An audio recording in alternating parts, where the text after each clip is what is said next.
Eu sou a psicóloga Lilian Félix e o assunto de hoje é como ajudar uma pessoa que tem transtorno de ansiedade ou TOC.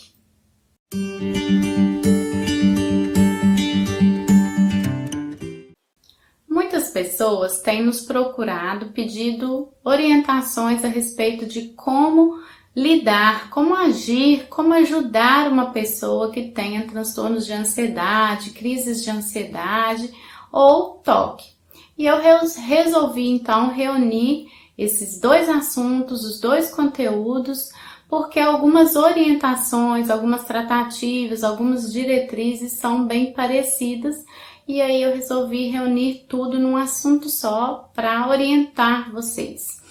Então é o seguinte, primeiro, para a gente começar, seria interessante diferenciar os transtornos de ansiedade do TOC.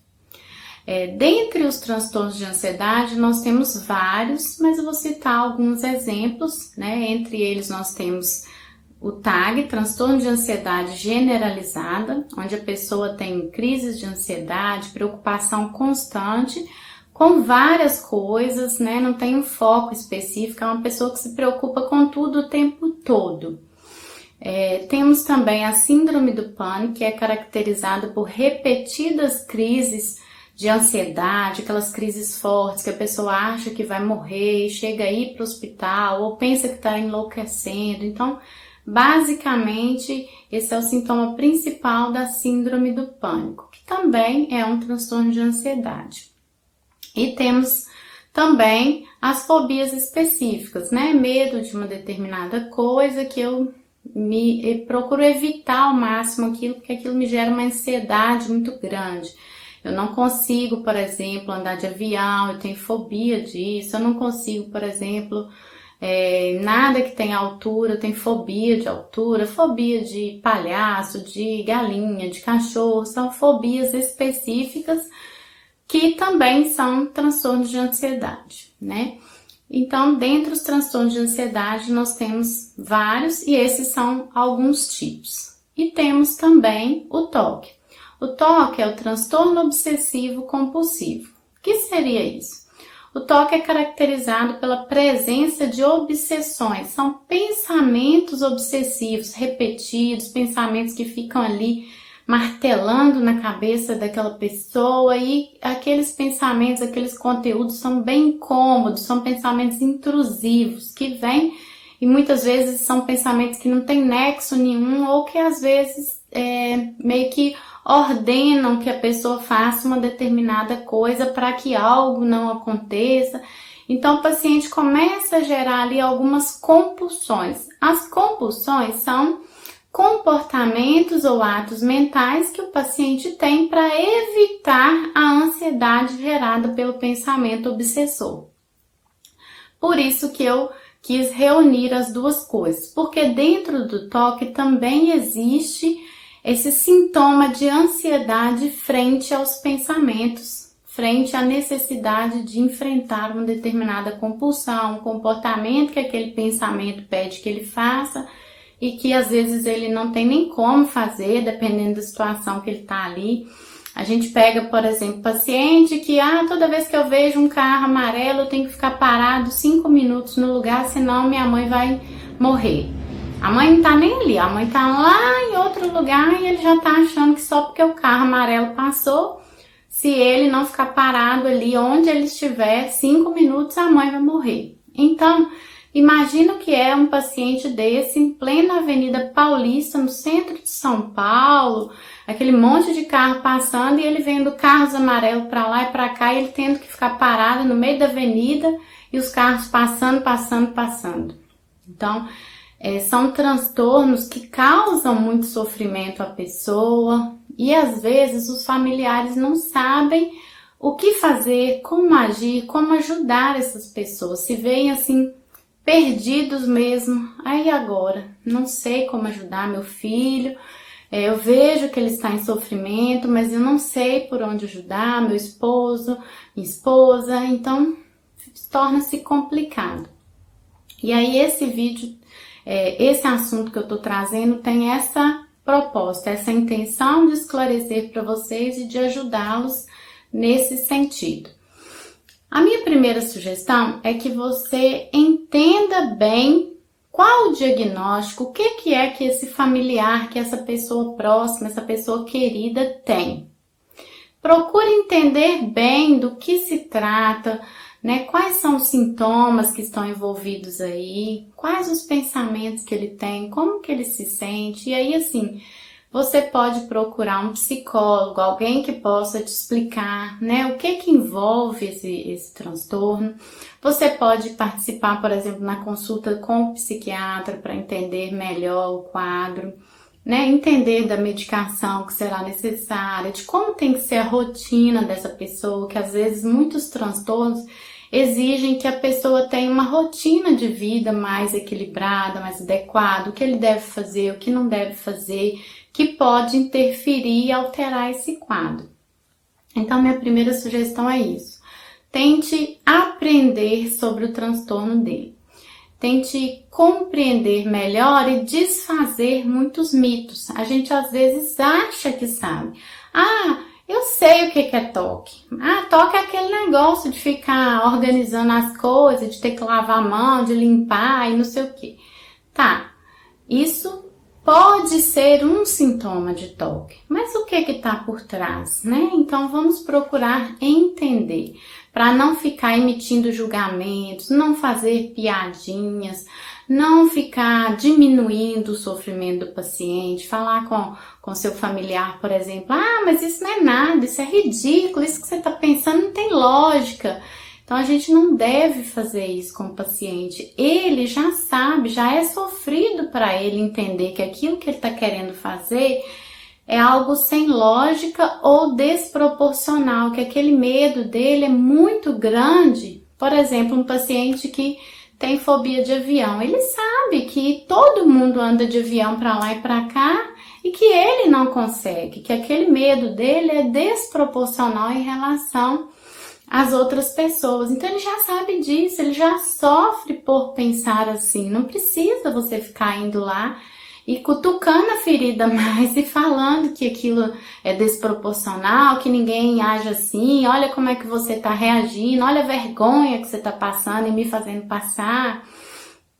Então, esse tipo de atitude só piora as coisas. Então, tente estar ao lado do seu familiar, tente compreender o quanto que aquilo gera sofrimento para ele. Tente apoiar, estar do lado, dar a mão, confortar a pessoa, transmitir confiança, empatia. Eu tô aqui com você, eu vou te ajudar, eu tô no seu tempo, vamos esperar, calma primeiro, respira. Na hora que você tiver mais calma, a gente tenta de novo. E aí é importante entender que em todos esses casos, né, tanto no caso de uma fobia específica, tanto no caso de uma crise de ansiedade, no caso do toque com as compulsões, os pacientes são orientados a fazer o enfrentamento da situação. O paciente, por exemplo, que tem crise de ansiedade, se ele começa a evitar os lugares onde ele teve a crise, ele pode desenvolver um outro quadro que é a agorafobia. Então, na consulta, na terapia, esse paciente é orientado que ele deve sim fazer o enfrentamento, voltar aos lugares. Só que isso é feito com todo cuidado, respeitando o limite de cada pessoa, respeitando o que a pessoa sente, o quão incomodada ela fica com aquilo dali, o tanto que ela consegue fazer de enfrentamento em cada vez.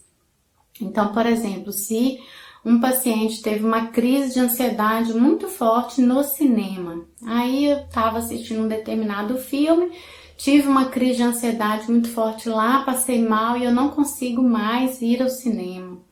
Então, o familiar precisa entender isso e não é assim, então nós não vamos ao cinema nunca mais. Não é assim, né? A gente precisa, aos poucos, né, incentivando essa pessoa, olha, meu bem, o dia que você achar que você quer fazer uma nova tentativa, nós vamos. A gente deixa para comprar o ingresso só lá na hora, num filme que tenha menos gente possível. Se você se sentir incomodado, a gente vai embora. Se você entrar e conseguir ficar só 10 minutos, já é suficiente. Na próxima vez a gente fica meia hora, na outra a gente fica o filme inteiro. A gente vai no seu tempo, devagar. Mas é importante que você incentive o enfrentamento, porque se esse paciente já está com uma dificuldade de ir e o familiar vai criando situações confortáveis para ele de então tá bom, então nós não vamos fazer isso, e vai só substituindo as coisas, esse paciente vai deixando cada vez mais as coisas que trazem algum desconforto para ele. E aí tende a essa fobia só crescer e ele não conseguir enfrentar isso depois. Da mesma forma, são os comportamentos, as compulsões do toque. Então, a gente pega muitas vezes mãe, por exemplo, que tem um filho já adulto, às vezes, que tem um determinado comportamento e aí a gente sabe que aquele comportamento é do toque, a mãe às vezes até identifica que aquele comportamento é do toque, mas ela fala, eu não sei o que fazer.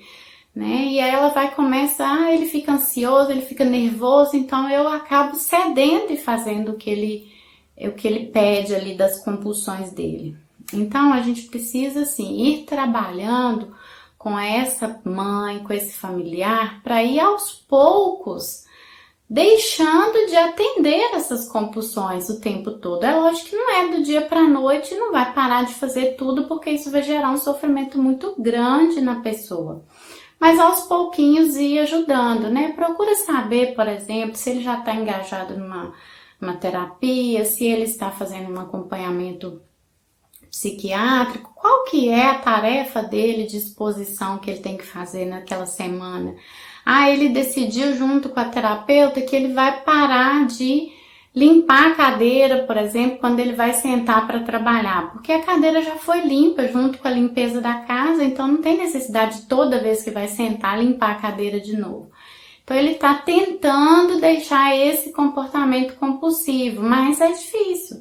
Então na hora que ele vai ali, ele sente aquela ansiedade forte, se eu estou ali, eu sou um familiar, estou perto, eu posso apoiar e lembrar, eu falo, meu filho, calma, não tem nada, olha, pra você ver, nada tá acontecendo, tá tudo bem, pode trabalhar tranquilo, isso é só um pensamento como qualquer outro, nada acontece, daqui a pouco esse pensamento vai embora.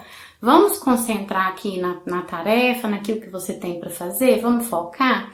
E aí ele vai muitas vezes conseguir se acalmar. E aí aos poucos, essa ansiedade que era um nível 10 de ansiedade vai se tornando nível 9, 8, 7, vai cedendo e a coisa vai ficando mais tranquila. Da mesma forma, se eu tenho uma pessoa, um familiar que tem uma fobia social, ele tem muita dificuldade de se expor, de expor opinião na frente dos outros, muito preocupado com a aparência, não consegue de repente fazer uma apresentação de um texto, uma leitura, nada assim público. Então, aos pouquinhos, eu devo ir incentivando isso. Falar, olha, você percebe que isso te causa prejuízos. Lá na frente pode te causar algum problema na hora de trabalhar, por exemplo, participar de alguma entrevista de emprego, em contextos sociais, em tudo isso vai te gerando prejuízo. Então, a gente precisa começar a trabalhar isso. Então, vamos começar com coisas pequenas, né? De repente, eu quero aprender ou desenvolver a habilidade de falar em público. Eu não vou já chegar lá falando, né, na frente de uma igreja, com um monte de gente, aquela coisa cheia, já chegar lá e me expondo e falando se eu tenho uma fobia social. Mas eu posso, de repente, me colocar à disposição para fazer uma pequena leitura de 2 linhas, 3 linhas. Por exemplo, na igreja católica tem um momento de preces comunitárias, por exemplo, que são trechos pequenos.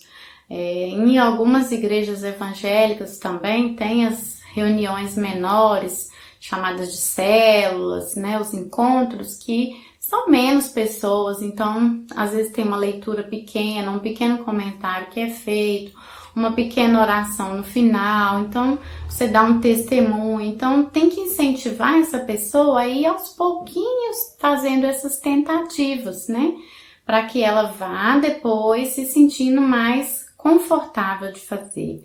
E sempre que a pessoa iniciou, tentou, fez um movimento de enfrentar, é importante elogiar depois, falar, olha, tá vendo?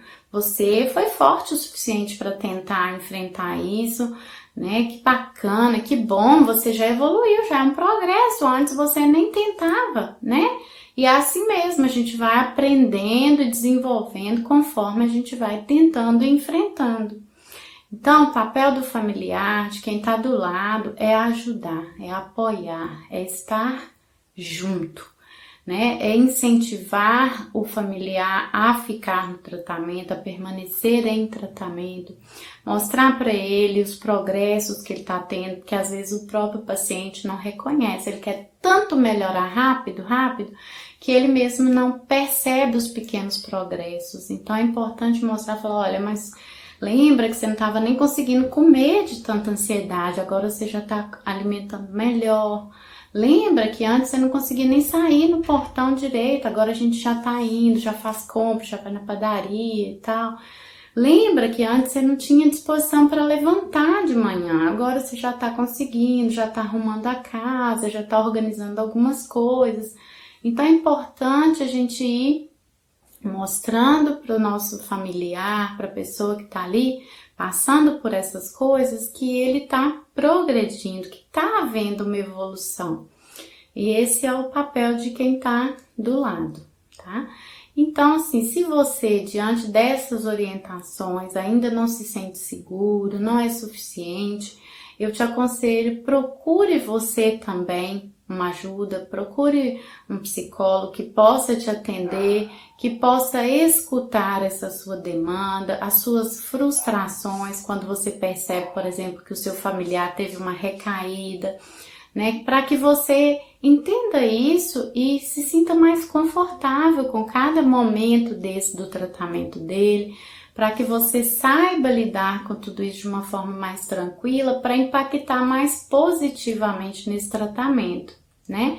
Muito cuidado com os comentários pejorativos, os pacientes reclamam muito que são tratados como pessoas que são incapazes pelos familiares ou pessoas que não têm um discernimento, e todos esses transtornos que eu citei aqui, nenhum deles acomete a inteligência. Muitas vezes são pacientes muito inteligentes, pacientes que têm condição de raciocinar e de decidir sobre a própria vida, tem uma sanidade mental ali preservada, só que ele está passando por algum momento difícil, né? Um momento de ansiedade, tem um enfrentamento a ser feito de uma determinada situação, mas ele entende o que está acontecendo com ele. Então a gente não deve tratar essa pessoa como se ele fosse louco, não estivesse na realidade, ele é incapaz, ele não pode cuidar dele mesmo e tomar decisões na própria vida. Então vamos ter cuidado com esse tipo de comentário. As minhas orientações são essas, eu espero que ajude vocês familiares e que seja de bom proveito, principalmente para os pacientes, para as pessoas que estão passando por tudo isso, que vocês compartilhem esse vídeo com os familiares de vocês, com as pessoas próximas de vocês, para que eles possam entender e aprender como lidar com vocês. Fico por aqui, deixo um abraço, agradeço por nos acompanharem e peço que estejam sempre aí com a gente, divulgando, para que nós estejamos, então, sempre com vocês.